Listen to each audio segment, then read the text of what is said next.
doomed explorer's last diary entry provides clue about his final days. When Jorgen Bronlund traveled across Greenland in the early 1900s, he was unknowingly embarking on a trip from which he would never return. Authorities eventually discovered his body, but no one knew how the explorer spent the final moments of his life until nearly a century later. As it turned out, the last page in his travel diary revealed the selfless way he spent his final moments, and not through his written words. No food, no footgear, and several hundred miles to the ship, Bronlund wrote in one of his final diary entries. Exhausted, freezing, and alone, things were looking bleak for the intrepid explorer. He was the last living member of a three-man team of Danish explorers who mounted an expedition to Greenland in 1907. Though this trip ended terribly for Bronlund, this wasn't his first time exploring the vast cold country. In 1906, he traveled across northeast Greenland to map the area. His current trip, though, was for an even more important reason: to determine if Peary Land, located on the northern tip, was an island or peninsula. This was important because if it was a peninsula, the Dutch could claim it, but if it was an island, it would be claimed by Americans. The fate of Peary Island was in the hands of Bronlund and his two fellow explorers, and according to one historian, Greenland was a hot commodity back in the early 1900s. This story is something every Greenlander knows about, chemist Kjær Lund Rasmussen said.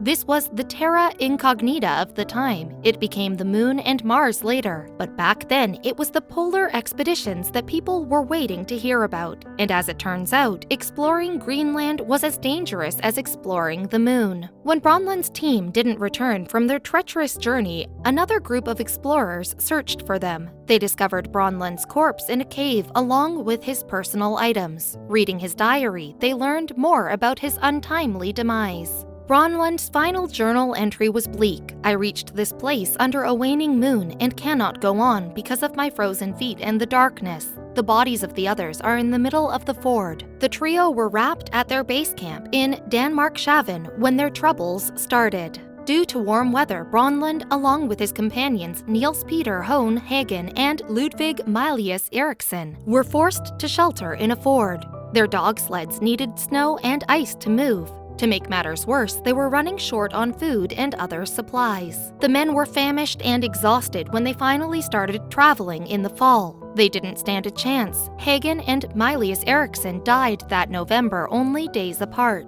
Bronlund survived for a bit longer than the others, walking another 15 miles to Lambert's Land, another surveyed section of Greenland. The weary traveler crawled into a cave for shelter. This cave became his final resting place.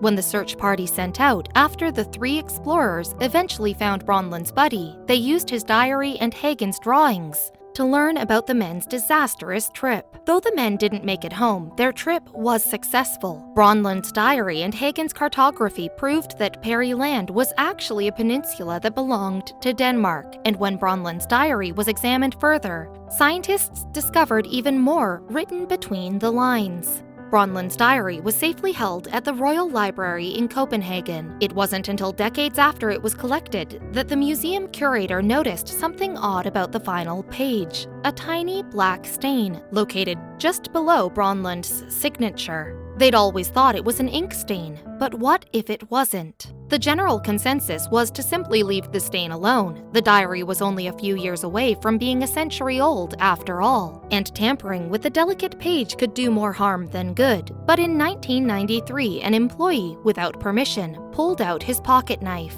He cut out the stain and sent it in for analysis. Researchers at the National Museum of Denmark tried to analyze the spot, but to no avail. We couldn't figure out what it was. We didn't have the technology to do it then, Rasmussen said. Luckily, Rasmussen has a good memory. What wasn't possible in 1993 became possible in 2018 thanks to technological improvements. Rasmussen decided to re-examine the grain-sized stain that remained in a Swiss laboratory to see if he could learn anything about Bronlund's last moments alive. When under a microscope, the stain told quite the story. Along with the diary and Hagen's drawings, Bronlund had a few other items with him in the cave: a LUX petroleum burner, matches, and some petroleum. What he didn't have was metabolized alcohol for the burner. Normally, the petroleum would be fine, but the temperatures had dropped so low that the petroleum solidified into an unburnable gel. In his desperation to turn on the burner, Bronlund had to get creative. He had to find something else to get the burner going. Rasmussen said,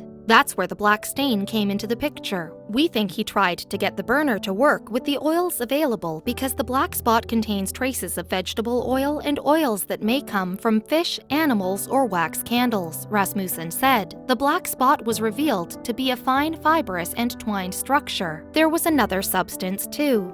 The stain also contained rubber. The rubber could have originated from a gasket in the burner or a piece of waterproof fabric that Bronlund shoved into the burner. There were also traces of feces. In the end, he tried anything he could think of for a bit of warmth, except for the most obvious material. Though he had paper from his diary and the sketches, Bronlund never burned it. I think the diary was something he knew other people would read, so he would preserve that by all means. Rasmussen said, Bronlund went cold in order to preserve the only known proof that Peryland belonged to Denmark.